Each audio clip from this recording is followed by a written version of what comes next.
Hey guys, Drifter here. Welcome to Black Ops 2 In-Depth. In today's episode, we're going to be talking about the 5.7 handgun, and you're probably asking yourself, or maybe me, why in the world you should be running a handgun instead of leaving that slot blank and putting an extra attachment on your primary weapon or perk or whatever, and that's because the handguns, or secondaries in general, in Black Ops 2 are extremely powerful. Not only that, but it is faster to swap to a secondary weapon than it is to reload, and I'm pretty sure it's faster than it is to reload even if you have fast mags on. On top of this, so few people run secondary weapons. Most of them expect for you to back off and reload your primary weapon. Very few people expect you to break out that pistol and say, "Come at me, bro." You'll really throw some people off, and you will trash with these secondary weapons because they're very powerful.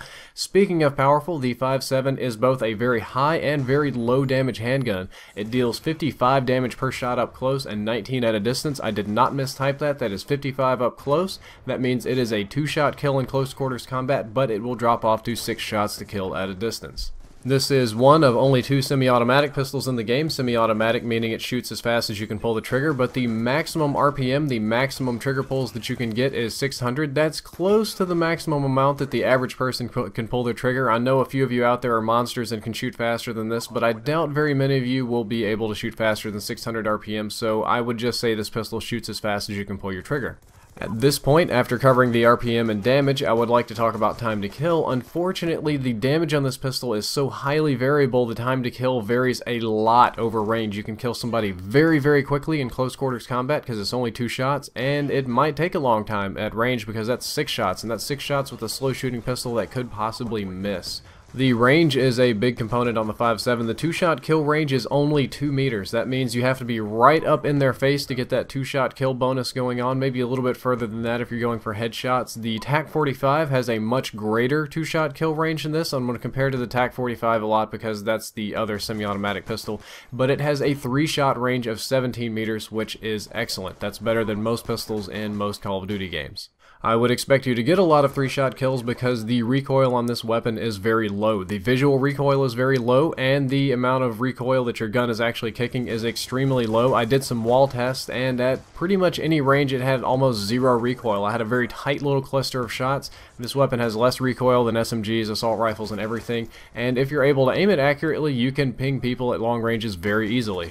As far as reload time goes, it's pretty average for the pistol pack. It'll take about 1 second to reload. If you have a partially full magazine and you're running something like fast mag, or if you reload cancel, it'll take a little bit less than 1 second. If you completely empty your magazine and wait for the whole animation to go through, it might take a little bit more than 1 second. There's a lot of different factors that go into reload time, but generally speaking, it's going to take about 1 second to reload.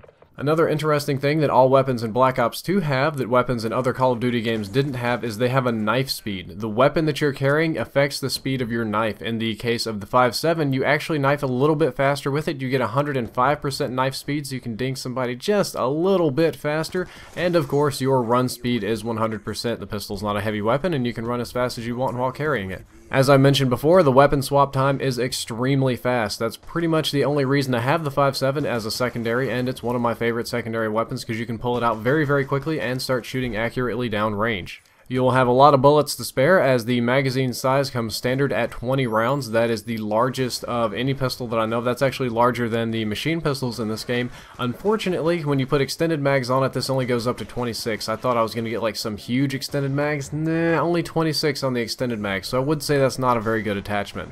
The attachments that I like on this pistol are absolutely nothing, as I don't like wasting my pick 10 slots on pistol attachments, or if I'm going to run a pistol only, or if I've just got the extra space, a red dot sight is excellent because it's a long range pistol, it has very low recoil, but the iron sights are a little bit wonky for me. I like them, they're good iron sights, but they're not as good as a dot sight, at least not on this pistol, and that helps me hit on target very easily. Again, you'd probably just want to run it with nothing and do something else with your perk slots. And the recommended use and range for this pistol is actually using it as a secondary. It's not good enough to be a primary. You can't do without the primary weapon, but it is very good at medium range, and I would say in the medium to close. It's outclassed by a lot of things in that very close engagement because the 2-shot kill range is only 2 meters, and that's almost knifing range. However, medium range, this pistol is a monster. It's a dead-on accurate laser, only takes 3 shots to kill, and it's an overall excellent weapon. You should really give the 5.7 a try.